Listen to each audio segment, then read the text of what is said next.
Un saludo para todos. Comenzamos ahora el estudio del capítulo 4 del Evangelio de San Juan, continuando nuestro proceso académico con respecto a los escritos juánicos. Algunos elementos importantes de recordar del capítulo 3. Primero, el tema del problema de la salvación.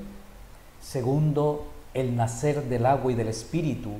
Son dos elementos que están presentes también en el capítulo 4, el agua y el espíritu.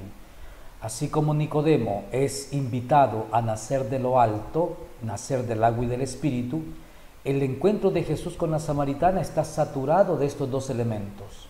Agua están en el pozo de Sicar, que es el pozo que Jacob dio a su hijo José, y segundo, Jesús le habla a la samaritana de una fuente de agua que brota desde el interior hasta la vida eterna.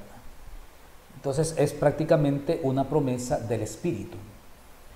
Estamos en el capítulo 4 y todo el relato va del versículo 1 al versículo 42. Y aquí el primer trabajo para ustedes, sacar la estructura de todos estos versículos, de toda esta perícopa. Así como sacamos la estructura del capítulo 3 y vimos que el capítulo 3 prácticamente es una elaboración, una edición de distintas tradiciones que el editor ha querido juntar en un solo relato. Veamos si sucede lo mismo aquí, en el capítulo 4. Abran ustedes sus escrituras, sus textos, y lean del 1 al 42. Y vean si también se puede dividir en partes. En este texto, en esta perícopa del 1 al 42, prácticamente encontramos el relato detallado de una experiencia de Jesús en Samaria que los sinópticos no refieren, en un lugar llamado Sicar, cerca del pozo de Jacob. Aquí tenemos ya una primera dificultad porque Sicar, el mismo discurso que hicimos con Caná de Galilea, también Sicar no existe en los mapas antiguos. Algunos escritores y estudiosos antiguos han querido identificar Sicar con Siquem, pero en realidad son dos cosas distintas. Lo iremos viendo en la medida que nos vayamos profundizando en el discurso. Jesús viene de Jerusalén, va para Galilea y entabla una conversación sobre dos cuestiones religiosas bien fundamentales. Primero, siempre el problema de la salvación, que ya lo había afrontado con Nicodemo, ahora nuevamente con la samaritana, el problema de la salvación, simbolizado por la imagen del agua viva. Segundo, la adoración a Dios, en el monte Garizim o en Jerusalén. Y relacionado con la recta adoración de Dios, el concepto de Mesías o profeta, que es propio del cuarto evangelio. El cuarto evangelio, recuerden ustedes, está más en la sintonía de la tradición patriarcal del norte que con la tradición davídica del sur. Por lo tanto, el cuarto evangelio hace referencia prácticamente a los orígenes de Israel, hacia la mirada puesta en los patriarcas y en Moisés. Como es propio del estilo juánico, esta narración del capítulo 4 está montada también de un modo extraordinario y está narrada de un solo impulso, tanto en el aspecto literario como también en su argumentación teológica. Esto quiere decir que si ustedes a este punto ya hicieron la estructura del capítulo, habrán visto que no hay divisiones. No hay divisiones ni temáticas, ni tampoco hay divisiones literarias. Está prácticamente elaborada de un solo impulso. La podemos dividir de la siguiente manera. Del versículo 1 al 6, cuando Jesús llega al pozo de Jacob. Del versículo 7 al 15, la samaritana y el discurso del agua viva. Del versículo 16 al 26, el verdadero culto a Dios y el Mesías. Y por último, del 27 al 38, el alimento de Jesús y la inminente cosecha, que sería el éxito que Jesús tiene en su misión entre los samaritanos. De hecho, se queda con ellos ahí en Samaria. Continúa después su viaje. Entonces pueden ver ustedes del 1 al 38 es una sola pieza. No está dividida ni por temas distintos, ni tampoco por perícopas que estén añadidas o editadas. Es un solo discurso que lleva precisamente esta secuencia que hemos presentado. Aquí, dentro de esta gran división, podemos nosotros descubrir dos subdivisiones. Si leen del 27 al 30, van a encontrar un cambio de escena. Lean ustedes el texto y van a encontrar un cambio de escena. Y si leen del 31 al 38, el alimento de Jesús, que es la cosecha misional, para luego llegar del 39 al 42, todo el éxito misional que tiene Jesús en Samaria. Prácticamente llegando al 42, desde el versículo 1 al versículo 42, tenemos toda la perícopa entera, toda la perícopa entera.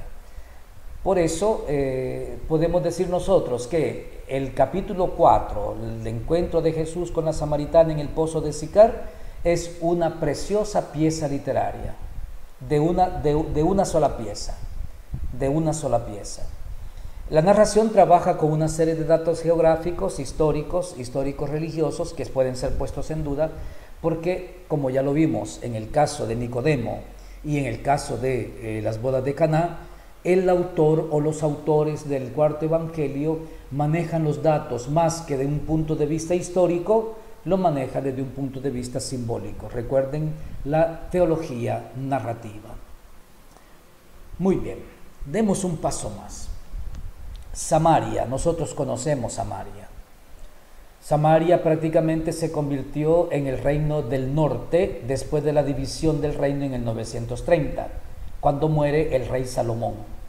Con la muerte de Salomón, su hijo Roboam continúa como rey de Jerusalén, pero luego Jeroboam, que era general, se divide de Roboam y se va al norte, y con él se van 10 tribus y ponen su capital en Samaria.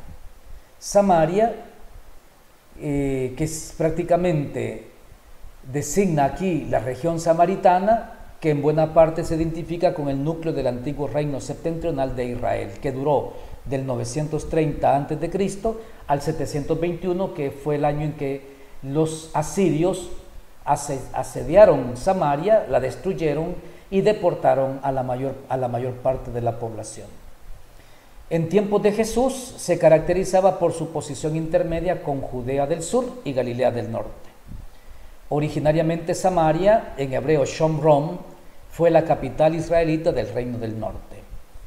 Efectivamente, después de la división, fue el rey Omri de Israel, que reinó del 882 al 871, quien constituyó la capital del norte, abandonando Siquem, que era la antigua capital de Israel, ¿verdad? En tiempos de la conquista con Josué, Siquem era el centro.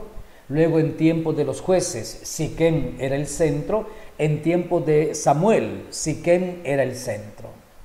Luego, con la división, prácticamente Jerusalén pasa a ser el centro, y después los dos centros políticos, Jerusalén en el sur y Samaria en el norte, gracias al rey de Israel llamado Omri, que es el padre de Ahab. Ahab es el rey que se sienta en el trono de Samaria en los tiempos del profeta Elías. Omri fue un rey mucho más reconocido que Ahab, guerrero, gran líder militar, conquistador y luego el fundador de Samaria, que reinó del 882 al 871 a.C. Fue Omri quien le compró a Semer la montaña de Samaria, y fue Omri quien edificó sobre la montaña la ciudad, dando a esta ciudad el nombre de Samaria, como quien dice el monte de Semer, que era el dueño del monte. Ustedes lo pueden leer aquí en Primera de Reyes 16:24. Yo les recomiendo que en este momento le pongan pausa al video y lean este texto de Primera Reyes 16:24 para corroborar el dato histórico que les estoy compartiendo en este momento.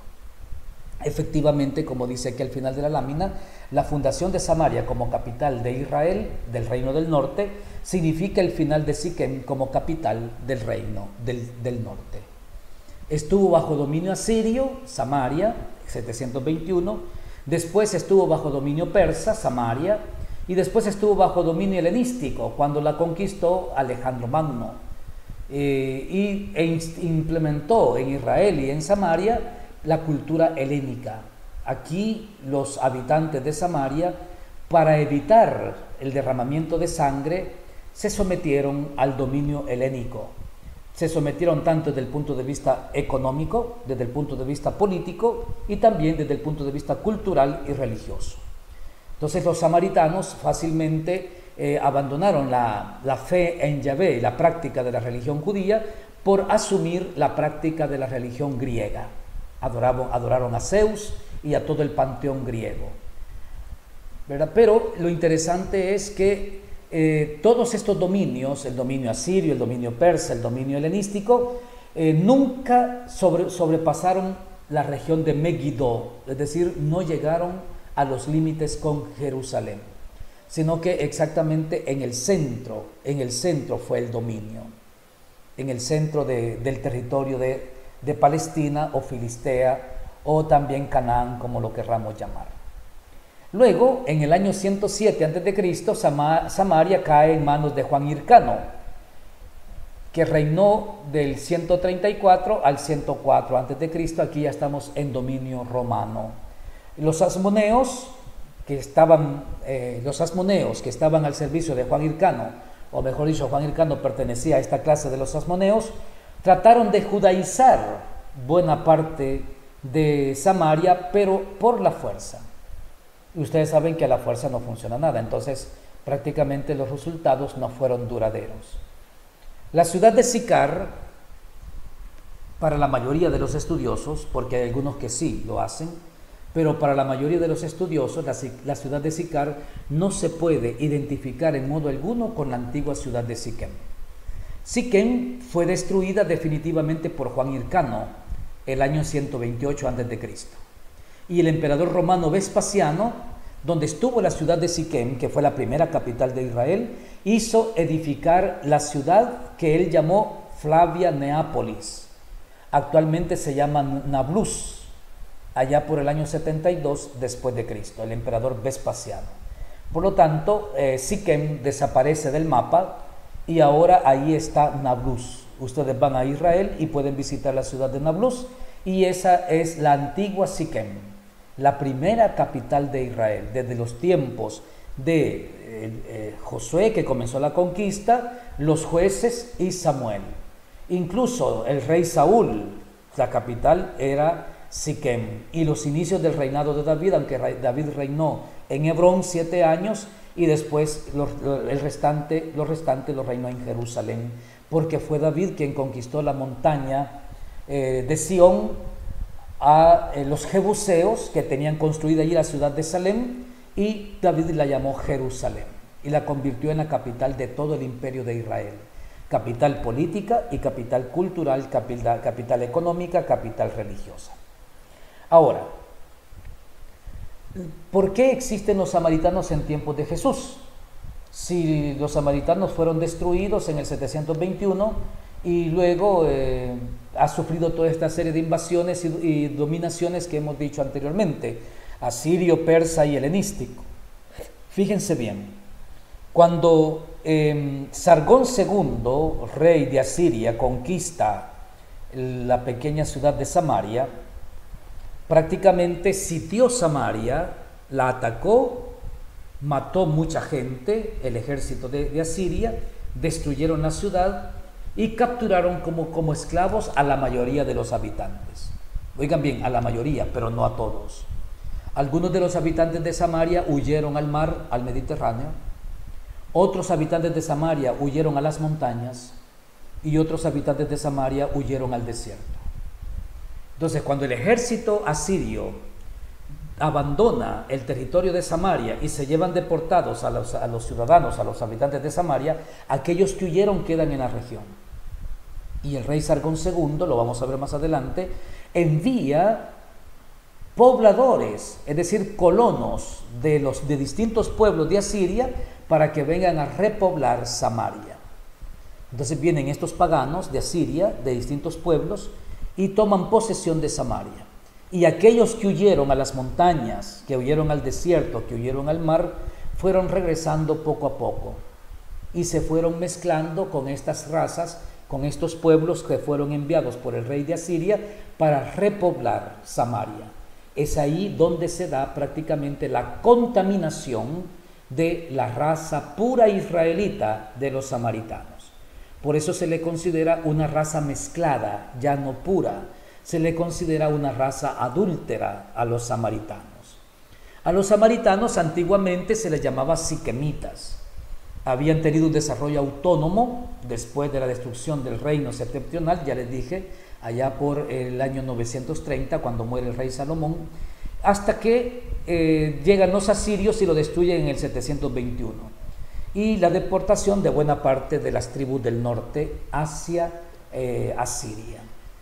Los asirios llevaron colonos al país, esto ya se los he dicho, se mezclaron con la población israelita sobreviviente y estos advenedizos, que vinieron de 5 pueblos de Asiria, aportaron sus propios cultos religiosos y también abrazaron la religión de Yahvé, porque siendo politeístas, estos 5 pueblos que vinieron de Asiria, siendo politeístas, adoran a sus ídolos y no tienen dificultad en adorar otro ídolo para ellos, otro Dios, que sería Yahvé. Entonces se da un sincretismo en Samaria. Se adora a Yahvé, pero al mismo tiempo se adora a otros ídolos.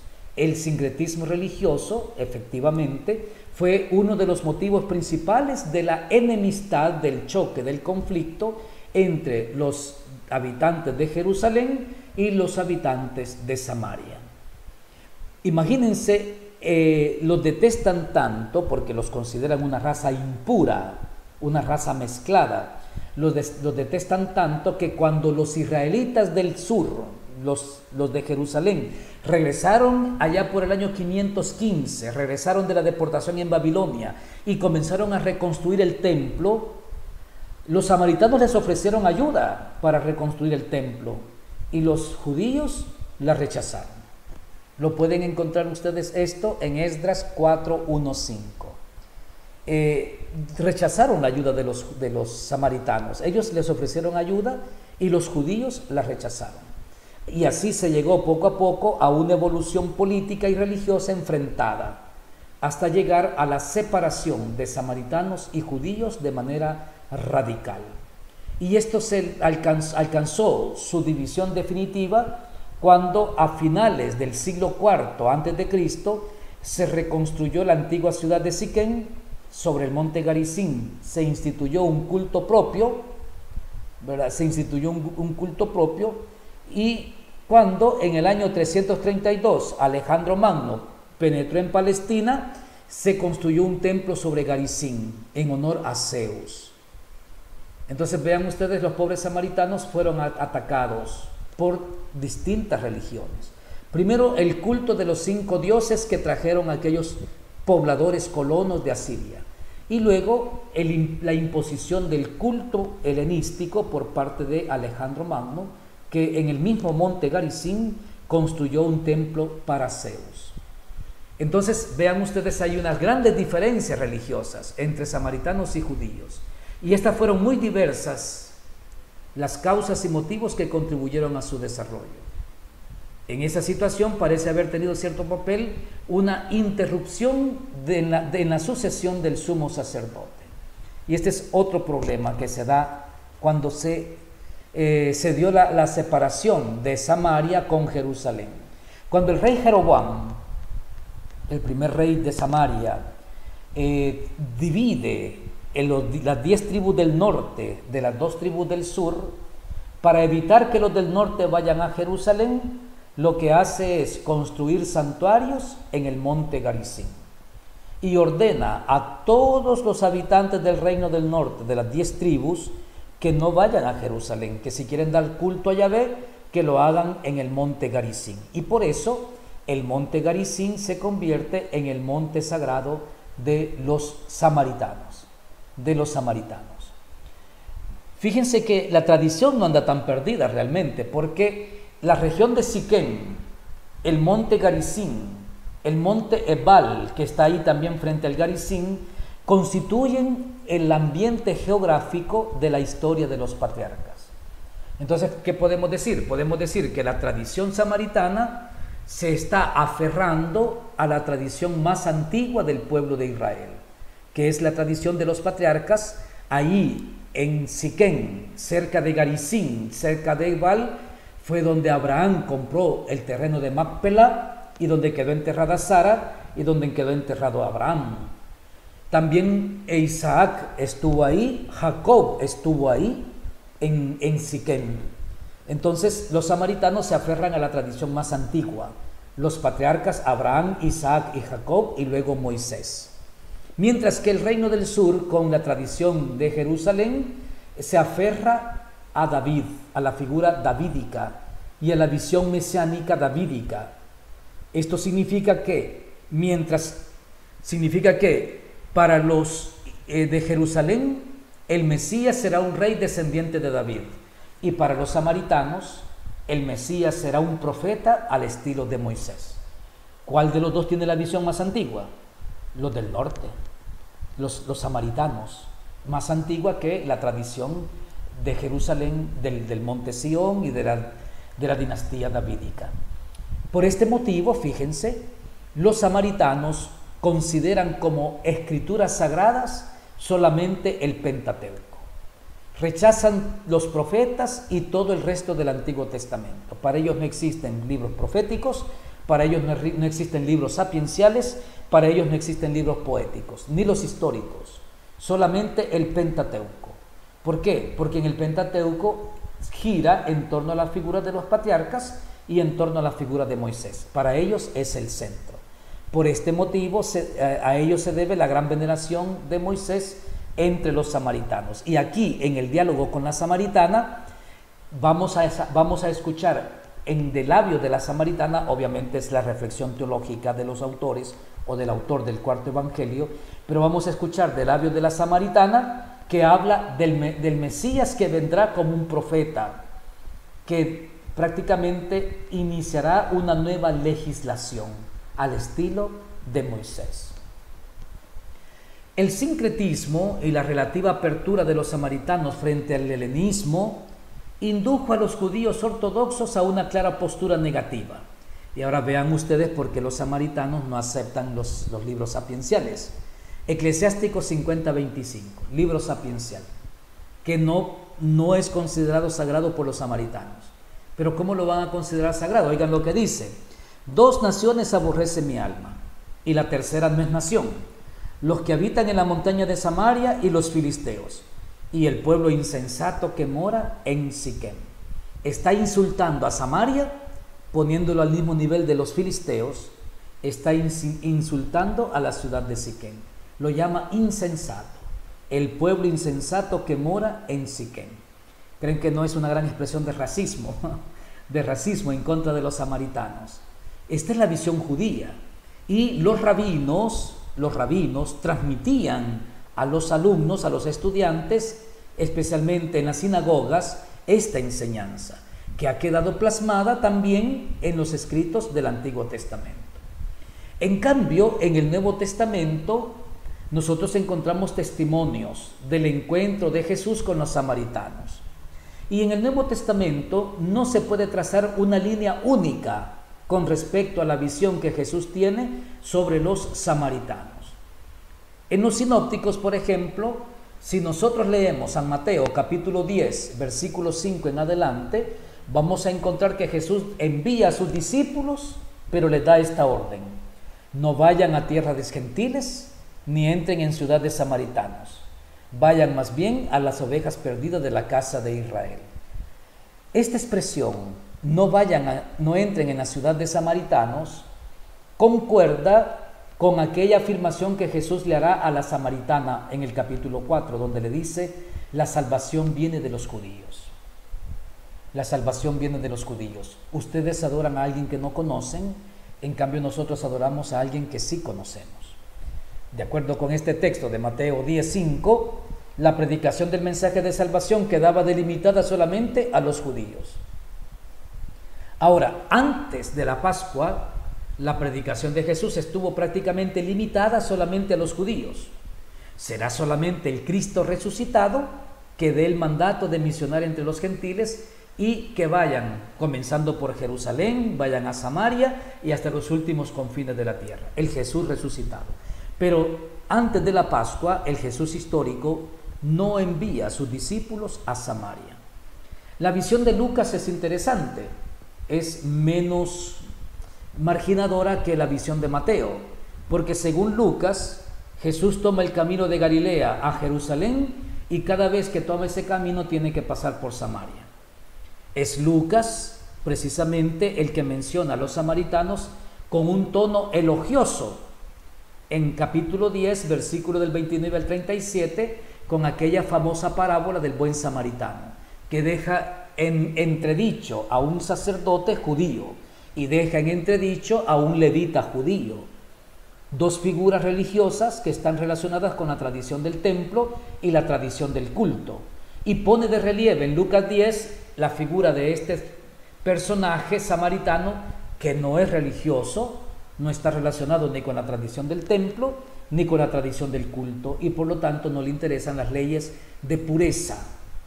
Según el libro de Levítico, el que toca a un muerto queda impuro hasta la tarde, y por eso es que el sacerdote da un giro y se va, y por eso el levita da un giro y se va. En cambio, para Lucas, el samaritano, que no le interesa la ley de pureza, se baja y se da cuenta que aquel hombre no está muerto, entonces lo ayuda. En el relato de la curación de los 10 leprosos, ¿se acuerdan? Lucas 17, también ahí, ¿verdad? Jesús les dice, vayan a presentarse al sacerdote, y mientras van de camino quedan curados, y de los 10 solamente uno regresa y se pone de rodillas ante Jesús.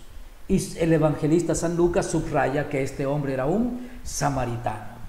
Entonces ven ustedes, mientras Mateo prohíbe no entrar en las ciudades de samaritanos, Lucas tiene una visión un poquito más distinta.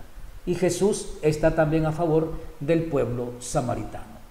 De todas maneras, en el conjunto sinóptico, ni Mateo, ni Marcos, ni Lucas nos indican una permanencia de Jesús en Samaria. Y peor todavía, una actividad personal ahí como predicador. Al contrario, nosotros hemos leído que en cierta ocasión no quisieron acoger a Jesús en Samaria porque sabían que iba para Jerusalén. Y los dos hermanos, Juan y Santiago, le dicen a Jesús, ¿quieres que hagamos caer fuego sobre esa gente? Solo porque no lo quisieron recibir. ¿Y por qué no lo quisieron recibir? Porque sabían que iba para Jerusalén. Ahora, en el libro de los Hechos de los Apóstoles, siempre Lucas nos dice que en conexión con la primera persecución de la primitiva comunidad de Jerusalén, aparece Samaria como alternativa. Capítulo 8 del libro de los Hechos. El diácono Felipe va a Samaria y evangeliza y funda la iglesia de Samaria. Tienen que ir Pedro y Santiago hasta Samaria para confirmar la fe de los samaritanos. Nuestro relato es preciso verlo desde el trasfondo descrito y desde él hay que entenderlo, ¿verdad? Entonces, recuerden ustedes lo que dijimos en los aspectos introductorios del curso, cuando hablábamos de las características de la comunidad juánica. Una de estas características es que se constituyó sin querer en una comunidad itinerante. Por la persecución de Jerusalén pasaron a Samaria. Y en Samaria estuvieron un tiempo. Es por este motivo que el cuarto evangelio tiene esta visión bien positiva de Samaria y el éxito misionero de Jesús que se presenta en este capítulo 4. Es muy probable que la iglesia fundada por Felipe en Samaria haya acogido después a la iglesia juánica cuando se refugió en Samaria. Después la iglesia juánica continúa huyendo su recorrido itinerante y va a terminar a Antioquía, y de Antioquía termina en Éfeso. Recuerden, la comunidad juánica se desarrolla en Éfeso del 80 al 120, no en Antioquía, sino en Éfeso. Surgen ciertas dudas acerca de la historicidad del relato y de su redacción actual, pero eso ya no nos parece a nosotros extraño. Ya hemos dicho, en los relatos juánicos hay 20% de historia y 80% de reflexión teológica. Aquí, si nosotros vamos, y efectivamente lo vamos a hacer, ¿verdad?, analizar el núcleo redaccional del capítulo 4, se debe admitir una tradición particular ¿verdad?, que es propia del cuarto evangelio y de la experiencia juánica, su permanencia en Samaria. La situación en su conjunto podría adaptarse claramente a la imagen tradicional de Jesús histórico. No cabe duda de que frente a todo ello la primacía corresponde en buena parte a la configuración teológica de la historia, del relato, de la historia, del encuentro entre Jesús y la samaritana por parte del evangelista. Si ustedes ya leyeron el texto, el texto, se darán cuenta que la samaritana no tiene nombre. Y luego Jesús le habla de 5 maridos. Ahí hay toda una, ahí hay toda una elaboración simbólica, ¿verdad? Porque es mujer, Jesús la llama mujer, y ya vimos lo que significa mujer relacionado con María, pero en este caso no es con María, es con la samaritana. Jesús la llama mujer, guiné, es decir, generadora, la que genera, mujer, dame de beber. Y luego los 5 maridos que la mujer ha tenido, mire qué curiosidad o qué casualidad, que fueron 5 pueblos los que vinieron a colonizar Samaria desde Asiria, enviados por el rey Sargón II. Ya vamos a ver más adelante. Entonces vean ustedes, el relato, al igual que el de Nicodemo, al igual que la boda de Caná, está saturado de una configuración teológica por obra del evangelista o de los autores del cuarto evangelio. Veamos un poco el trasfondo histórico tradicional. Vimos el trasfondo histórico religioso del relato del vino, vimos el trasfondo histórico religioso del nacer de nuevo, el anotzen, y ahora vamos a ver el trasfondo histórico tradicional de la samaritana. En primer lugar, se impone la pregunta de si el círculo juánico no habría tenido un interés especial en la primitiva misión cristiana en Samaria. Bueno, si estuvo ahí hospedada, de huésped, refugiada, seguramente sí, porque el texto arranque también del propósito de presentar el nuevo culto cristiano como un culto que debe eliminar tanto el culto que se tributa a Dios en Jerusalén como el culto que se tributa a Dios en el monte Garizim. Aquí estamos ante una perspectiva de carácter escatológica, la escatología juánica, una connotación cronológica o temporal. Te aseguro, mujer, que llega la hora y ya está aquí, en que ni en este monte ni en Jerusalén darán culto a Dios. ¿Verdad? Es el culto prometido, el culto que está por llegar dentro del contexto del Espíritu prometido, ¿se recuerdan? Segundo núcleo teológico. Ahora, fíjense, dentro del trasfondo histórico tradicional es importante la ubicación geográfica. Según el versículo del 1 al 6, Jesús está junto al pozo de Jacob. Es tradición patriarcal, tiene que ver con los orígenes de Israel, con sus raíces. ¿Qué cosas han sucedido en el pozo de Jacob? Ahí se han originado las nuevas generaciones. En ese pozo, dice, bebieron Jacob, sus hijos y sus ganados. En ese pozo se dio el encuentro entre Isaac y Rebeca. Y luego ese pozo también es importante para Jacob y Raquel. Ese pozo está relacionado con los orígenes. Los versículos del 1 al 6 presentan una narración. Jesús sale de Judea, se dirige a Galilea, y el alejamiento de Jesús ha sido motivado por un posible conflicto con los fariseos, que aquí también el cuarto evangelio exagera un poquito el ataque de los fariseos a Jesús.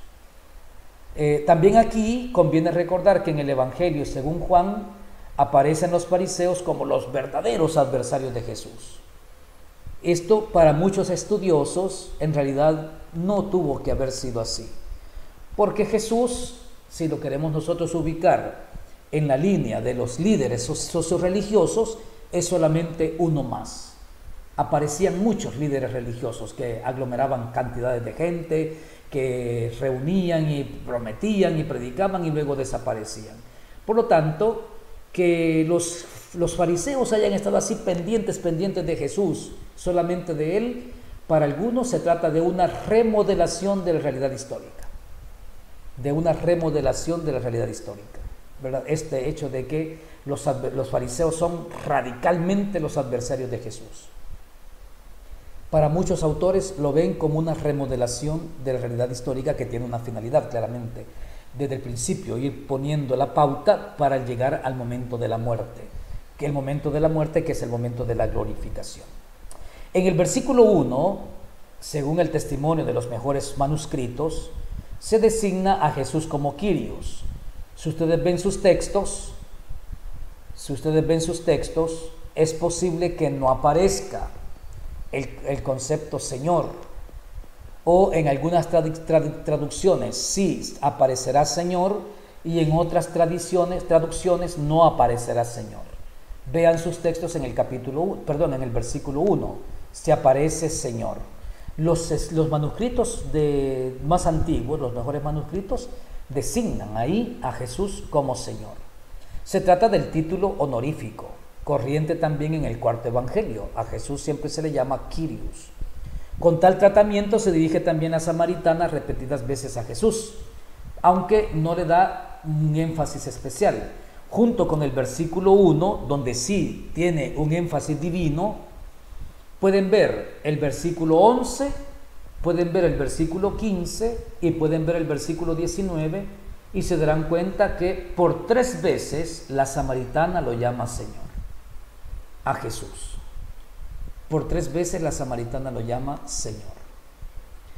El éxito de la predicación de Jesús parece haber sido el motivo primero de la envidia y posteriormente de la creciente enemistad de los fariseos hacia Jesús. Ustedes leen Juan 11:47 y van a ver de que los fariseos sienten envidia de cómo la gente escucha a Jesús, lo sigue y van abandonando la práctica judía por seguir a Jesús. Y también en el capítulo 12, versículo 19, son los fariseos los que dicen: ya están viendo que no adelantan nada, miren cómo todo el mundo se ha ido tras de él. Entonces, prácticamente en el cuarto evangelio se va poniendo este tipo de envidia por parte de los fariseos como el motorcito que pone en movimiento toda aquella maquinación para la muerte de Jesús. Luego, el versículo 2 aporta una nueva corrección, que no se ha referido en el versículo 1, sino que también se parece a lo que encontramos allá en el relato de Nicodemo, en el versículo 22 y en el versículo 26. ¿Qué se dice en el versículo 22 y versículo 26? Que Jesús estaba bautizando al otro lado del Jordán, donde Juan estuvo bautizando. Pero luego viene una corrección que dice: pero no era Jesús el que bautizaba, sino que eran sus discípulos. No es que Jesús bautizase personalmente, sino que eran los discípulos quienes lo hacían. Esa es una corrección literaria.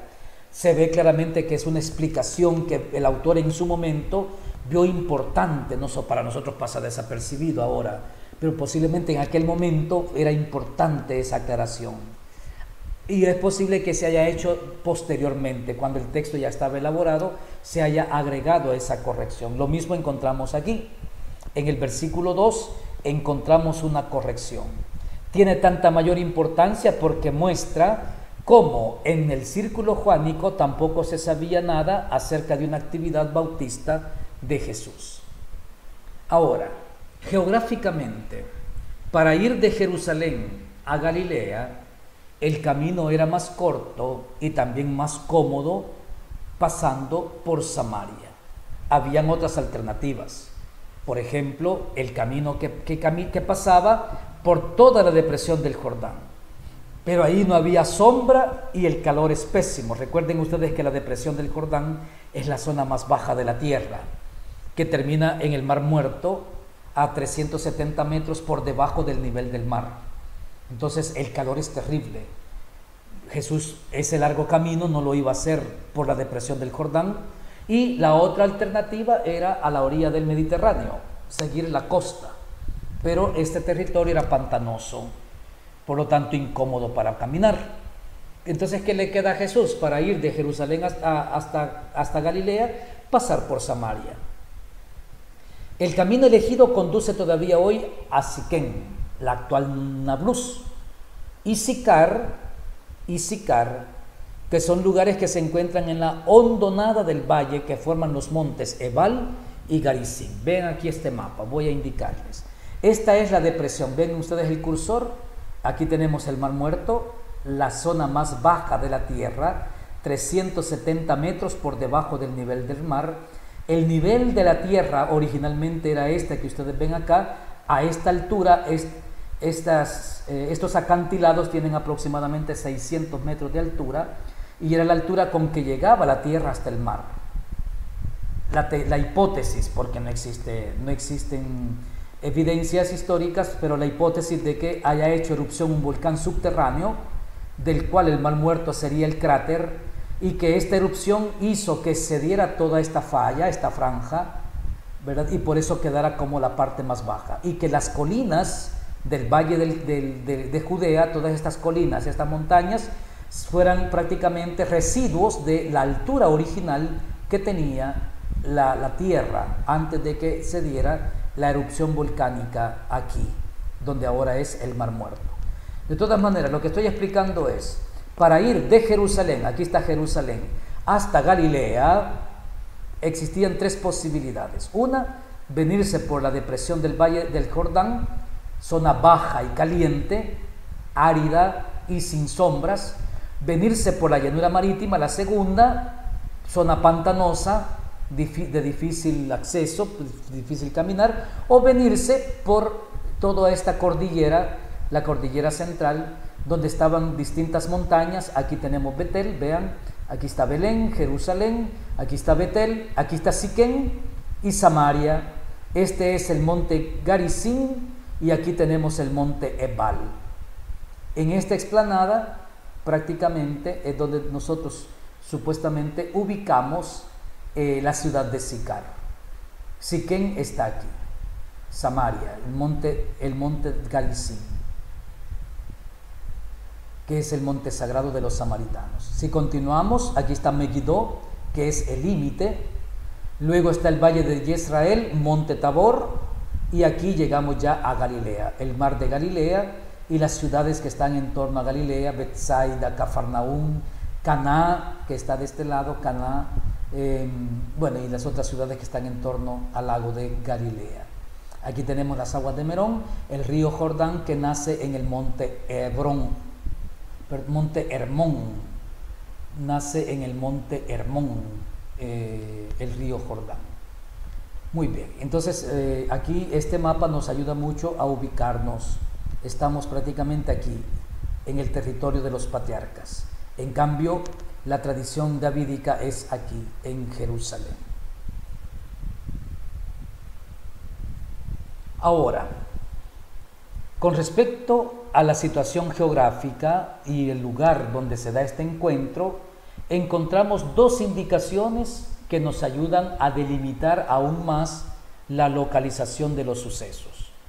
Dice el cuarto evangelio en el capítulo 4 que ese pozo estaba cerca de la finca que Jacob dio a su hijo José. Era esta una tradición resultante de la reunión de dos pasajes. Le ponen pausa al video y lean Génesis 33:19, lo comparan con Génesis 48:22 y después lo comparan con Josué 24:32. Pueden hacer en su cuaderno 3 columnas. Una columna para poner los elementos de Génesis 32:19, otra columna para poner los elementos de Génesis 48:22 y otra columna para poner los elementos de Josué 24:32. Y ahí ustedes pueden comparar las tradiciones con respecto al pozo de Jacob, la finca o el terreno de Jacob y también a la tradición de la tumba de Jacob, de José. ¿Verdad? Cuando salieron de Egipto, José hizo prometer que cuando salieran de Egipto iban a desenterrar sus huesos y los iban a llevar a la tierra prometida. Y lo cumplieron. Llevaron los huesos de José y los sepultaron, según la tradición judía, cerca de Siquem. Efectivamente, donde el cuarto evangelio quiere ubicar la ciudad de Sicar y el pozo de Jacob. Ahí se encuentra también el pozo de Jacob. Esta es una referencia que el Antiguo Testamento ignora. Se trata de una tradición local. ¿Por qué? Ahí hay abundancia de agua, hay manantial de agua viva en el lugar. ¿A qué se le llama agua viva? Agua viva se le llama al agua que corre, no al agua estancada. Entonces el agua de un río, el agua de un arroyo, el agua de una quebrada que están corriendo es agua viva. El agua de un estanque, el agua de una pila no es agua viva, esa es agua estancada. Entonces la mujer, cuando escucha a Jesús hablar de agua viva, ella pensará en el hecho del agua que corre. Y aquí prácticamente en el territorio hay abundante manantial de agua viva en el lugar. Y las tradiciones sobre Jacob relacionadas con el territorio de Siquem, que repito, es tradición patriarcal. Es evidente, fíjense, el interés del evangelista Juan está primero en ubicar la escena que sigue en una geografía concreta que está relacionada con los patriarcas. Hay un interés teológico. Segundo, Jesús, cansado de la caminata, se deja caer junto al pozo. Y era la hora del mediodía, la hora sexta, la hora del mediodía, es decir, cuando el día está exactamente al centro. Ha terminado de subir la hora, está al centro y luego comenzará a bajar. Al bajar, llegar a las 6 de la tarde, comienza un nuevo día. Recuerden que es año lunar, por lo tanto el día comienza a las 6 de la tarde. Este elemento es importantísimo en todas las indicaciones cronológicas del cuarto evangelio. Hora tercia, hora sexta, hora nona, siempre cerca del atardecer. Ahora, segundo elemento, versículo del 7 al 15. El discurso o el diálogo, mejor diálogo, entre Jesús y la samaritana y el discurso del agua viva. Todos los elementos que el evangelista al inicio del capítulo, del 1 al 6, ha puesto de relieve, nos han ubicado no solamente a nivel geográfico, sino a nivel histórico. A nivel geográfico en Siquem y a nivel histórico la época de los patriarcas. Entonces, toda esta descripción tiende a preparar, incluso psicológicamente, la conversación que viene de inmediato. Dice el texto: llega una samaritana a sacar agua. Jesús aprovecha la ocasión para pedirle a la mujer: dame de beber. Versículo 7. El versículo 8, ustedes lo pueden ver en sus textos, es una observación incidental aclaratoria. Esta observación tiende a explicar por qué Jesús se encontraba solo con la mujer. Los discípulos habían ido a la ciudad a comprar comida y por eso Jesús se queda solo. Toda la conversación se desarrolla en ausencia de sus discípulos. Por lo tanto, el éxito misionero en Samaria será exclusivamente de Jesús, porque la intención del capítulo 4 es presentar a Jesús como el nuevo Moisés, a Jesús como el nuevo Moisés, el nuevo legislador. En el relato nosotros encontramos algunos elementos que son escandalosos, al menos desde el punto de vista de los judíos. Primero, es escandaloso que un judío, es decir, un ciudadano del Reino del Sur, pida algo a un samaritano. Ya hemos explicado todos los motivos por los cuales judíos y samaritanos no se llevan. Y el cuarto evangelio también lo pone de relieve. Judíos y samaritanos no tenían buenas relaciones. Y la segunda cosa escandalosa es que sea un varón judío que hable con una mujer samaritana. Esta es la circunstancia explícita a que apunta la observación aclaratoria del cuarto evangelio. Los judíos no se tratan con los samaritanos. Y esta afirmación que hace el cuarto evangelio viene de la tradición rabínica. Hacia el año 90 después de Cristo, el rabí Eliezer en su sinagoga transmitía esta sentencia: quien come el pan de un samaritano es como el que come carne de cerdo, es decir, está totalmente impuro. Luego, el rabí José ben Yohanan, allá por el año 150 a.C., enseñaba en su sinagoga: que tu casa esté abierta de par en par, que los pobres sean hijos de tu casa, pero no hables con la mujer. Entonces ahí tenemos prácticamente dos prohibiciones. Primero, no hablar con samaritanos y no hablar con mujeres. Rabí Eliezer y Rabí José ben Yohanan. Enseñanza prácticamente canónica para los judíos. ¿Y qué hace Jesús? Prácticamente rompe ese esquema, porque está hablando con una persona de Samaria y esa persona es una mujer. Por eso afirman los sabios, siempre en el ambiente rabínico, todo el que habla mucho con mujer se atrae la desgracia, abandona las palabras de la Torá y al final hereda el infierno. Fíjense que eran tan radicales los rabinos con respecto a la relación con la mujer, que cuando se encontraban en la calle con su propia esposa, no le hablaban, sino que continuaban su camino. ¿Verdad? Evitar hablar mucho con mujer, se atrae la desgracia, abandona las palabras de la Torá y al final hereda el infierno. Por lo tanto, efectivamente, la conversación en público de un rabino con una mujer era algo que chocaba contra las costumbres dominantes. Tampoco participaban las mujeres en las discusiones rabínicas. Entonces, imagínense ustedes a María de Betania sentada a los pies de Jesús escuchándola. Imposible. Un rabino no puede tener jamás una mujer discípula. Todos tienen que ser discípulos. Por lo tanto, la respuesta de Jesús pasa rápidamente sobre el motivo primero y descubre su carácter de pretexto cuando dice en forma de alusión indirecta y ambivalente: si conocieras el don de Dios, ¿quién es el que te dice dame de beber? Tú mismo le habrías pedido y él te habría dado el agua viva. Con estas palabras Jesús está rompiendo esta antiquísima tradición rabínica y está proponiendo un agua nueva, un nuevo estilo. Él te habría dado agua viva. Ya dijimos lo que significa agua viva y qué idea corre por la cabeza de la mujer. Caemos nuevamente en aquel famoso fenómeno del equívoco juánico. Jesús está hablando en un nivel, la samaritana le entiende en un nivel mucho más bajo. Señor, dame de esa agua para que no tenga que venir aquí a buscarla. Es agua para beber, es el don de Dios. Lo que se entiende en nuestro contexto como la revelación y lo que la revelación proporciona es la salvación final, la vida eterna, la cual tiene para los hombres única y exclusivamente el carácter del don de Dios. Entonces, la revelación de la salvación en esta afirmación de Jesús es presentada prácticamente como dones divinos por esencia y naturaleza.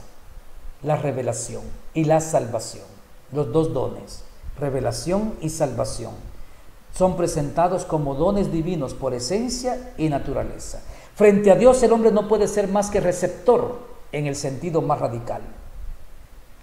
Agua viva, el agua, especialmente en Oriente y en general en los países escasos de agua y en el desierto, es el elemento fundamental para la vida. Por lo tanto, no nos sorprende a nosotros que bajo la imagen del agua se simboliza espontáneamente la vida y que en la sed se refiere la sed de vida del hombre, su deseo más intenso de vivir. Ya hemos explicado qué significa el tener sed. Los salmos, ¿verdad? La sed del amor de Dios. Salmo 42:2, como anhela la sierva el agua fresca, así mi alma te anhela a ti, oh Dios mío. Salmo 38:8-10, qué magnífica es, oh Señor, tu misericordia. Los hombres se amparan bajo la sombra de tus alas, sácianse de la abundancia de tu casa y los abrevas en los torrentes de tus delicias, porque en ti está la fuente viva y en tu luz contemplamos la luz. Igual el Salmo 23. Agua viva es el agua fresca, corriente del manantial, distinta del agua contenida en cisternas. Es la imagen que utiliza Jeremías 2:13, ya que es un doble crimen el que ha cometido mi pueblo, dejarme a mí fuente de agua viva para excavarse cisternas agrietadas, incapaces de retener el agua. Ahí está prácticamente la fuente de la figura del agua viva, el agua que corre, que ya en el mensaje de Jeremías es Yahvé mismo, en el mensaje de Jesús será el Espíritu. En la perspectiva escatológica se hace esta promesa: del Antiguo Testamento, Isaías 11:9. No habrá ya más daño ni destrucción en todo mi monte santo, porque la tierra estará llena del conocimiento de Yahvé, como llenan las aguas el mar. Entonces, aquí tenemos ya dos símbolos del agua. El agua como signo de la vida que da Yahvé, Jeremías, y en Isaías el agua como la sabiduría que da Yahvé, ¿verdad? Porque la tierra estará llena del conocimiento de Yahvé, como llenan las aguas el mar. El libro del profeta Ezequiel es célebre en el capítulo 47, donde habla de una visión de un río que nace exactamente debajo del altar del templo, que corre hacia oriente, donde sale el sol. Y hacia oriente este río va produciendo vida. Donde quiera que pasa, nacen árboles, los árboles tienen siempre hojas verdes y tienen fruto abundante, y las hojas y los frutos son comestibles y son curativos. Entonces el agua, ¿verdad? La imagen de las aguas se aplica también a la sabiduría. En aquel lugar vi el pozo de la justicia, era inagotable y en derredor del mismo había muchas fuentes de sabiduría. La abundancia del agua pertenece también a las representaciones de los tiempos de la salvación, y esta abundancia del agua también está presente en la literatura intertestamentaria, especialmente aquella literatura de carácter apocalíptica. En la liturgia del templo tiene un importante papel la ofrenda de agua durante las fiestas del Sukkot o de los tabernáculos. Se recuerdan que ya les explicaba antes que el último día de la fiesta de los tabernáculos, el sumo sacerdote sale con todos los ropajes sacerdotales, con un recipiente en procesión del templo hasta la piscina de Siloé. Ahí toma agua y regresa para lavar el altar, terminada la fiesta de los tabernáculos. En el Evangelio de Juan, lo más importante es sin duda alguna el simbolismo del agua viva, que se encuentra en los himnos de influencia gnóstica. Aquí es donde les digo que también el símbolo del agua como sabiduría o símbolo de la sabiduría está presente en la literatura intertestamentaria. Existe un documento de carácter gnóstico que se llama Las Odas de Salomón, y este documento tiene un verso que dice así: y un agua elocuente rozó mis labios, que brotaba de la fuente del Señor sin envidia, y bebí y me sentí embriagado con el agua viva que no muere. Este es un texto de carácter gnóstico de las Odas de Salomón, pero vean ustedes, la temática es muy similar, ¿verdad? Está hablando de fuente del Señor, está hablando de agua viva que no muere. Y Jesús le dice a la samaritana: yo te habría dado el agua viva. Aquí tenemos otro texto de las Odas de Salomón en el capítulo 11 del 6 al 7, que también presenta la idea del agua en relación a la sabiduría. Dice: cargaos de agua de la fuente viva del Señor, porque ha sido abierta para vosotros, y venid todos los sedientos y gustad de la bebida, y encontraréis reposo en la fuente del Señor, porque es hermosa y pura y serena el alma. Su agua es mucho más dulce que la miel, y el panal de las abejas no se le puede comparar. Y es que brota de los labios del Señor, y del corazón del Señor viene su nombre, y ha llegado sin limitaciones e invisible, y hasta que no fue repartida no se la conocía. Bienaventurados los que han bebido de ella, y en ella han encontrado reposo. Aleluya. Entonces es el agua de la fuente viva del Señor y todos los efectos. Este es lenguaje apocalíptico desde una perspectiva gnóstica. Jesús había hablado a la mujer del agua viva que él podría darle.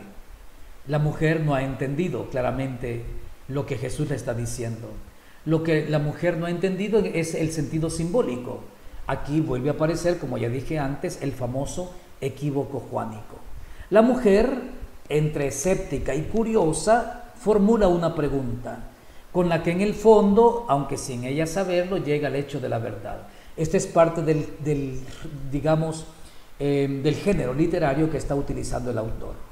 Un poco parecido al diálogo entre Jesús y Nicodemo, ¿verdad? Pregunta-respuesta, pregunta-respuesta. Aquí la mujer pregunta: ¿acaso eres tú más que nuestro padre Jacob, que nos dio este pozo, del cual bebió él, bebieron sus hijos y sus ganados? Esto lo asegura la mujer en el versículo 12. Juan está prácticamente persuadido de que Jesús es revelador escatológico, y como revelador escatológico es más grande que el patriarca Jacob, y es más grande que todos los hijos de Jacob, los patriarcas de las 12 tribus de Israel. Incluso ustedes pueden ver en el capítulo 8, del versículo 55 al 58, que para el cuarto evangelio Jesús es más grande que que Abraham. Jesús es más grande que Abraham, no solamente que Jacob, sino es más grande que Abraham. Ustedes leyeron este capítulo en el artículo de la alegría en el cuarto evangelio. Abraham esperaba ver mi día, lo vio y se alegró. ¿Cómo? No tienes ni siquiera 50 años y has visto a Abraham. Desde antes que Abraham existiera, yo soy. Entonces es más grande que Abraham. Es una superioridad histórico-salvífica la de Jesús, por encima de Abraham, por encima de Jacob. Con el pozo de Jacob iban también ligadas y expresadas la tradición de Jacob y su especial importancia para los samaritanos. Entonces Jesús se va a imponer por encima de estas tradiciones ancestrales importantes para el pueblo samaritano, y les va a proponer algo nuevo, lo novedoso de él, que es la revelación de Jesús. Es una revelación que supera, que sobrepasa el hecho de todas estas tradiciones. Entonces vean, el equívoco con que el autor sagrado coloca el diálogo entre Jesús y la samaritana nos ayuda a nosotros para poder dar el salto a una explicación del símbolo del agua viva, que se da en el versículo 13 y 14. El don de Dios del que aquí se trata es de tal naturaleza que proporciona al hombre una satisfacción definitiva y absoluta, inagotable. Se da y nunca se agota. De su seno brotarán torrentes que llegan hasta la vida eterna. Nunca se agota. Tal don de Jesús es la vida eterna, la cual se caracteriza por poseer una nueva calidad vital, totalmente distinta de la vida terrena y cósmica, que está sujeta a la muerte. Ahí está ya atacando el enfoque gnóstico, ¿verdad? Es una vida eterna que supera, completamente distinta de la vida terrena cósmica, porque la vida terrena cósmica está sujeta a la muerte. Por eso Jesús y la samaritana piensan y hablan en dos planos diferentes. Jesús, como revelador, es el representante del mundo divino y de su don, y la samaritana piensa y habla de lo de abajo, desde el horizonte experimental humano terreno. Entonces, este género de los equívocos refleja la diversidad, esta diversidad de enfoque entre Jesús y la samaritana, en este caso, entre Jesús y Nicodemo en el capítulo 3. El Evangelio de Juan asegura que únicamente la revelación de Jesús proporciona la vida eterna, y desde luego que ya aquí y ahora, ya está aquí. En verdad te digo, llegará la hora y ya está aquí. Mediante la fe puede el hombre alcanzar ahora ya una participación en la plenitud vital de Dios. Se afirma que esa nueva vida se trueca en el hombre en una fuerza dinámica y productiva. Esa nueva vida es provocada por el Espíritu, el símbolo que utilizó Jesús con Nicodemo, del viento. El viento sopla donde quiere, pero oye su silbido, pero no sabe de dónde viene ni a dónde va. Produce en el hombre esta fuerza dinámica y productiva, desarrolla su propia vida creadora, de tal suerte que el hombre llega así a una ordenación de su vida y una práctica vital totalmente nuevas. Esto se pone de manifiesto en el equívoco que está en el versículo 15. La mujer no comprendió en modo alguno esa dimensión de las afirmaciones de Jesús. Es verdad que la súplica, Señor, dame de esa agua, mostrando con ello que las extrañas palabras de aquel hombre le habían conmovido, pero no ha entendido. Sin embargo, su petición es válida. Señor, dame de esa agua, que es prácticamente la salvación. Ahora, esta agua, que es el Espíritu, tiene que provocar en la vida del pueblo un nuevo modo de relacionarse con Dios.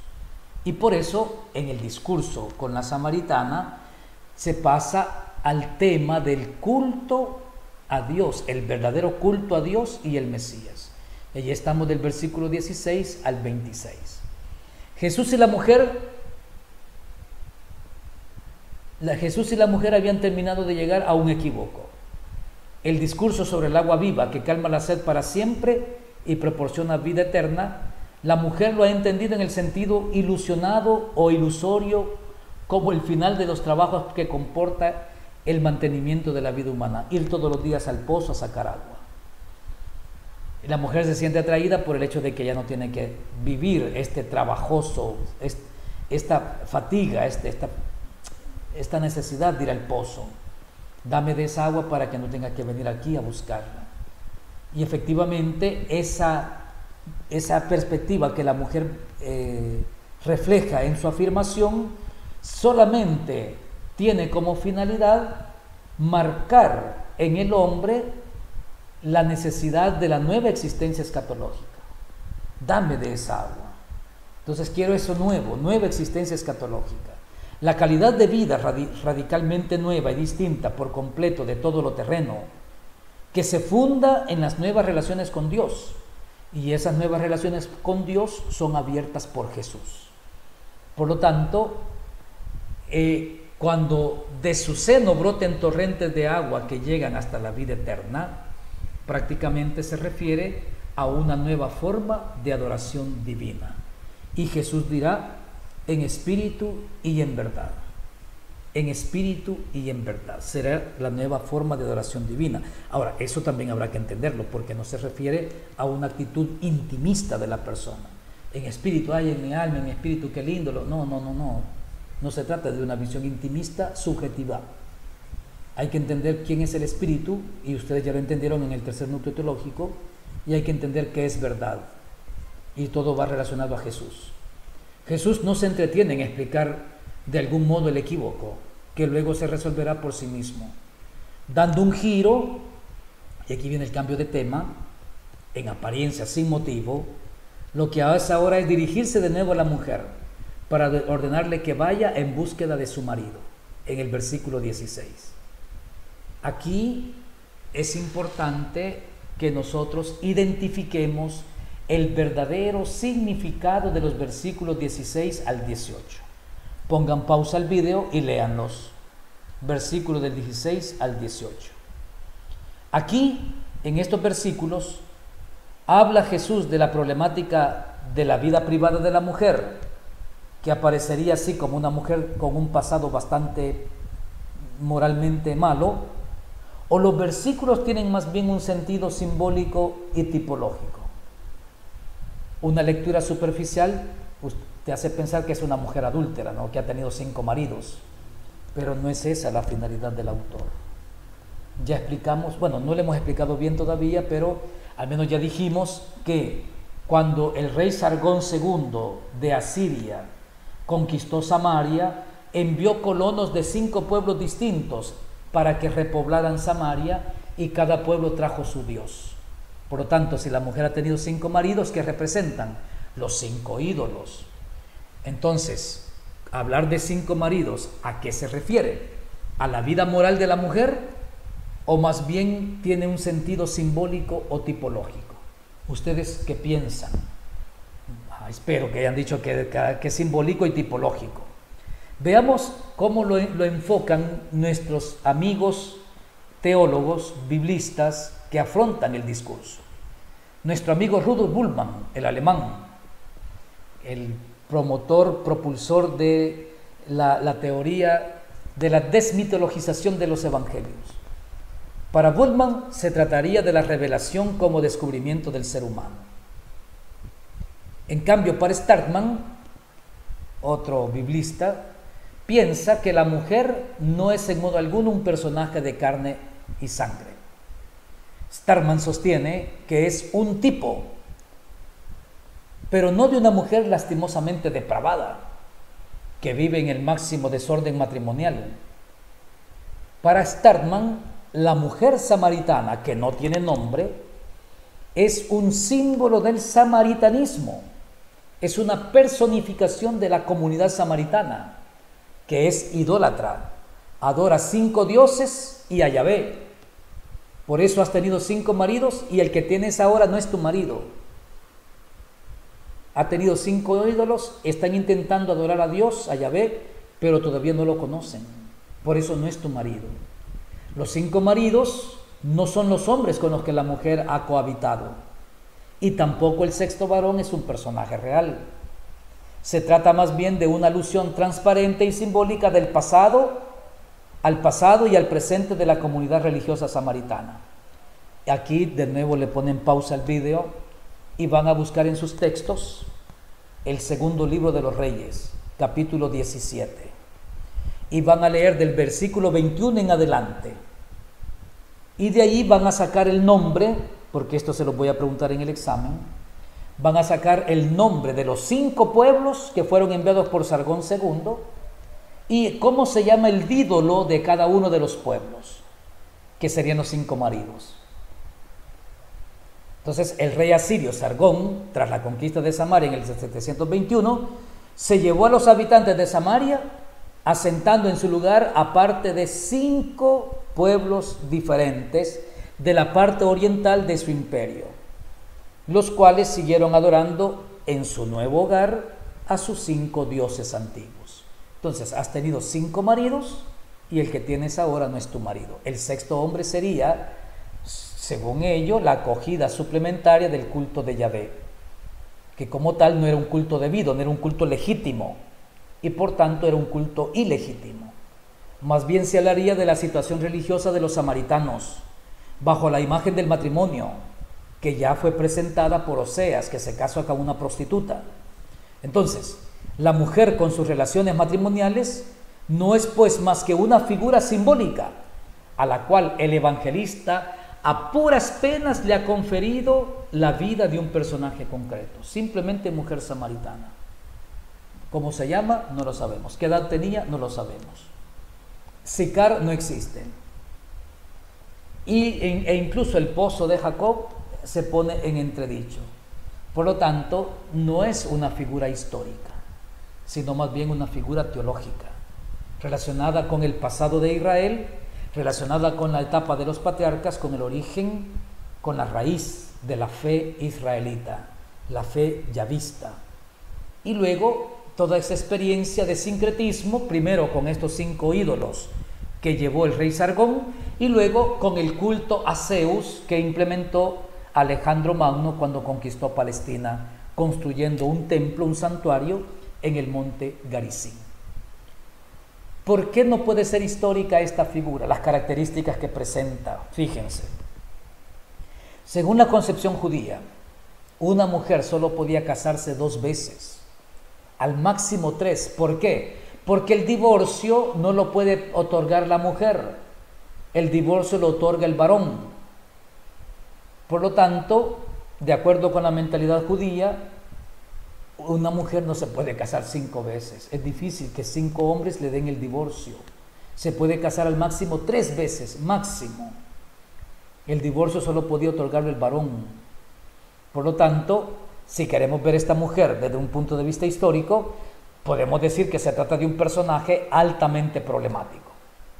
Siguiendo la línea del pensamiento de Bultmann y de Snackenburg, cabría decir al respecto: primero, para el Jesús juánico, la verdadera problemática no está en el plano moral, sino que para el Jesús juánico, la verdadera problemática está en un plano mucho más hondo, que es el plano religioso. Y en el plano religioso está en juego la fe y la incredulidad. La fe y la incredulidad. ¿En qué Dios creemos? ¿Cómo le servimos? Después de una experiencia sincretista, ¿cómo estoy consciente, cómo estoy seguro de que estoy adorando al verdadero Dios? Son preguntas importantes. Por lo tanto, aquí con la mujer nosotros podemos decir que encontramos un profundo significado simbólico de la historia. Innecesariamente exagerado el número de 5, queriendo ver ahí indicada una polémica judía contra la práctica laxista de la ley por parte de los samaritanos. No, no debemos perder de vista lo que el texto quiere poner de relieve. Primero, que Jesús es el Mesías. Y segundo, que tanto el culto judío como el samaritano han sido superados por esta agua, por esta fuente de agua que brota hasta la vida eterna, es decir, por Jesús. Desde los grandes enfrentamientos entre los cultos cananeos de la fecundidad baálica y luego la fe yavista, que es este enfrentamiento se dio prácticamente a partir de la conquista. Cuando Josué comienza a conquistar los pueblos cananeos, encuentra que los cananeos tienen muy arraigada la tradición del culto al dios Baal. Baal es hijo, según el panteón cananeo, Baal es hijo de un dios superior que se llama El y una diosa superiora que se llama Aserá o también Astarte. De Baal y Astarte nace Baal, de él y Astarte nace Baal. Y Baal se convierte en todo el ambiente cananeo en el dios de la fecundidad. Entonces tenían en la religión cananea el culto a Baal, tenía muchas prácticas de fecundidad, ¿verdad? Como se dieron sobre todo en los siglos del 9 al octavo, sí, antes de Cristo. Hay conexión entre la impureza sexual y liturgia, impureza y apostasía de Yahvé, y que tal conexión llegó a convertirse en un cliché. Entonces, ¿qué significa? Significa que en las prácticas de fecundidad baálica, era común que en los santuarios en honor a Baal residieran prostitutas sagradas, que eran como una especie de sacerdotisas. Estas prostitutas sagradas tenían relaciones sexuales con los hombres que llegaban a presentar ofrendas, presentaban ofrenda en el santuario, en los lugares altos, en el famoso altozano. Allí estaban ubicados los distintos santuarios en honor a Baal, donde habitaban prostitutas sagradas. Entonces, si un hombre quería tener, su mujer no podía tener hijos, y quería tener un hijo, si un hombre había tenido una mala cosecha o querían pedir la lluvia abundante, lo que se hacía era ir a un santuario de Baal, presentaban una ofrenda, tenían relaciones con la prostituta. Si la prostituta quedaba embarazada, entonces daba a la luz el hijo y luego era sacrificado el niño sobre el altar allí en el santuario de Baal. Y eso significaba que la oblación de aquel hombre había sido aceptada por Baal, iba a obtener lo que pedía: un hijo, fertilidad, prosperidad, cosechas abundantes. Esas eran las prácticas de impureza sexual. Entonces, por este motivo, el conflicto entre la religión baálica y la religión yavista. El profeta Elías, que pertenece a esta época del siglo IX, es prácticamente el defensor del yavismo ante el baalismo. El estado depravado de la mujer y la depravada situación religiosa de los samaritanos en realidad forman un todo dentro de esta concepción y se condicionan mutuamente. Se piensa en un concepto de profeta, que se abre a una sugerencia para ver en tal profeta aquel profeta escatológico como Moisés, en la línea en que esperaban los samaritanos, ¿verdad? Que es prácticamente lo que dice Éxodo 20:21. Le suscitaré a un profeta como tú de entre sus hermanos y pondré mis palabras en su boca, y él les dirá todo cuanto yo le ordene. Y a quien no escuche las palabras que él hablará en mi nombre, yo le exigiré cuentas. Le está hablando Dios a Moisés. Ya está hablando de profeta en Éxodo 20:21, cuando en realidad en la época de Moisés el concepto naví no existía todavía. Pero vean ustedes la concepción que está de fondo en la conciencia juánica. Jesús es el profeta escatológico, ¿verdad? Le suscitaré un profeta como tú de entre sus hermanos. Pondré mis palabras en su boca. Él les dirá cuanto yo le ordene, y a quien no escuche las palabras que él hablará en mi nombre, yo le exigiré cuentas. De este profeta se esperaba la regulación definitiva de las cuestiones y también todas las disputas relacionadas con el culto. Apoyándose en la costumbre recibida de los patriarcas, los samaritanos adoraban a Yahvé en el monte Garizim. Incluso después que el primer templo había sido destruido, ellos siguieron adorando a Yahvé en Garizim. Con el problema del lugar del culto legítimo se expresa también el problema de la verdadera religión, que lo plantea Jesús en el versículo 20. Y luego en el versículo 21 Jesús se refiere a que ha llegado un tiempo, y esta es una categoría escatológica. El concepto hora significa en nuestro contexto el nuevo momento que introduce una nueva época, y en concreto la época escatológica, en el que ya se dará culto al Padre. No se dará culto al Padre ni en Garizim ni tampoco en Jerusalén. Será un nuevo tipo de adoradores. No es casual que en este contexto aparezca la designación de Dios como Padre. Es interesante que en la perícopa 3 veces se le llama Padre. El versículo 22 aporta una observación marginal, que tal vez indica la condición de judío y no de samaritano del propio autor del texto. La salvación viene de los samaritanos, de los judíos. La salvación viene de los judíos. ¿Verdad? Esa es una observación marginal, posiblemente agregada posteriormente en el versículo 22. Los samaritanos no tienen todavía la verdadera religión, tienen desde luego al verdadero Dios Yahvé, pero en realidad todavía no lo conocen. El hecho fundamental de la historia de la salvación es que el origen de esta salvación, y en concreto la persona de Jesús, proceden del judaísmo y no del samaritanismo. Y esto significa que, al menos desde el punto de vista del autor sagrado, el hecho de que Jesús venga del pueblo judío y no del pueblo samaritano le da legitimidad a la tradición davídica y a la tradición jerosomilitana y no a la tradición samaritana, lastimosamente.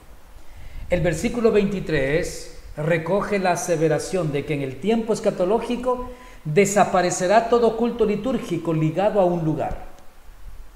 Se trata de la hora cumplido del presente escatológico de la salvación, y esta vez se refiere al nuevo culto divino. ¿Qué caracteriza este nuevo culto divino de la nueva época? La respuesta que da el cuarto evangelio suena así: ha llegado el tiempo en que los verdaderos adoradores de Dios adorarán al Padre en espíritu y en verdad. No se trata de una interioridad en sentido espiritualista, intimista, subjetivo. No se trata de, ay, qué lindo lo que siento. No, a la adoración cúltica de Dios no se le opone una adoración espiritual e interna, sino la adoración escatológica. El culto escatológico es a la vez un culto cristológico. La adoración divina, cuyo centro y esencia lo define Jesús, es adorar al Padre en la persona del Hijo. Él es el Espíritu y Él es la verdad. En los conceptos espíritu y verdad hay que entenderlos desde el trasfondo veterotestamentario y judío. Designan la apertura vital, el espacio abierto de la presencia de Dios. Designan la apertura vital, el espacio abierto de la presencia de Dios. El lugar de Dios ahora ya no está ligado topográficamente a ningún lugar de culto especial. En este sentido ya no hay templo ni casa de Dios. Y vean qué curioso que en los textos del Qumran, de alguna manera, esta idea ya estaba presente. En los textos del Qumran acerca de la época escatológica se dice en la primera cueva, me imagino el libro de la sabiduría 4:20, entonces Dios purificará con su verdad todas las acciones de los hombres y limpiará a una parte de la humanidad. Ahí está verdad. Apartará por completo el espíritu perverso de en medio de su carne y los purificará por Espíritu Santo de todos sus actos desalmados. Ahí está espíritu y verdad. En el texto de Qumran, primera cueva, derramará sobre ellos un espíritu de verdad como agua purificadora, continúa diciendo el texto. Por lo tanto, vean, espíritu y verdad que designan. Primero, designan el carácter fundamental del nuevo culto divino, el nuevo augurio cristiano ante el paréntesis que en principio aparece ante todas las formas de culto divino. ¿Cuáles son las características del primer culto divino? Primero, ¿cuáles son las características de este culto, de este nuevo culto? Primero, adoración personal, pero también adoración comunitaria, del servicio de la palabra y de la celebración eucarística. Liturgia, característica propia de la comunidad juánica. Vean el elemento litúrgico, el nuevo culto divino. Por eso dijimos al principio que una de las características fundamentales de la comunidad juánica era la liturgia. Más importante la forma en que se realiza y no lugar de su desarrollo. Y efectivamente la comunidad juánica y todas las iglesias del Asia Menor no tenían un lugar específico para el culto. Prácticamente en las casas. La realidad divina, la comunión con Dios, pueden verlo ustedes en Juan 17:1-4 y relacionarlo con 1 de Juan 1:1-4, donde la comunidad se siente familia de Dios, puesto que aquí apunta indirectamente a la designación de Dios como Padre. Se sienten como familia de Dios. Hay que pensar también en la nueva oración de los discípulos de Jesús. Según los sinópticos, Mateo 6, Lucas 11, el Padre Nuestro. Dios como Padre, la comunidad se siente familia de Jesús, teniendo a Dios como Padre. Y luego también en las afirmaciones paulinas que hablan de que los creyentes han recibido el Espíritu de Jesús y por ello están capacitados para dirigirse a Dios como Abba, Padre. Pueden ustedes confrontarlo en Romanos 8, 14 y siguientes y en Gálatas 4, 6. Han aprendido a percibir a Dios como Abba, como a Padre, ya no como Yahvé o Adonai, sino como Padre. Y esto los lleva a entenderse a sí mismos como hijos e hijas de Dios. Por lo tanto, el verdadero lugar de Dios es la comunidad de los discípulos de Jesús, la comunidad de los creyentes. El gran teólogo Lagrange, francés, la sentencia presenta una palabra decisiva en la historia religiosa de la humanidad, una visión profunda del culto debido a Dios y una profecía sobre el futuro de ese culto. Pero no puede pasarse por alto que esa sentencia acerca de la adoración en espíritu y en verdad, con su clara renuncia a cualquier lugar de culto fijado geográficamente al templo y a sus funciones, nos permite atisbar una cierta proximidad a las corrientes espiritualistas del judaísmo helenístico y de la filosofía religiosa helenística. Responde por completo a esas corrientes y explica también el gran éxito de Juan entre los intelectuales greco-cristianos, lo que no puede infravalorarse sin más como algo negativo. ¿Verdad? No se trata de un subjetivismo religioso, ni tampoco de un panteísmo. Se trata de un culto donde está la comunidad, ligado más a la forma que al lugar.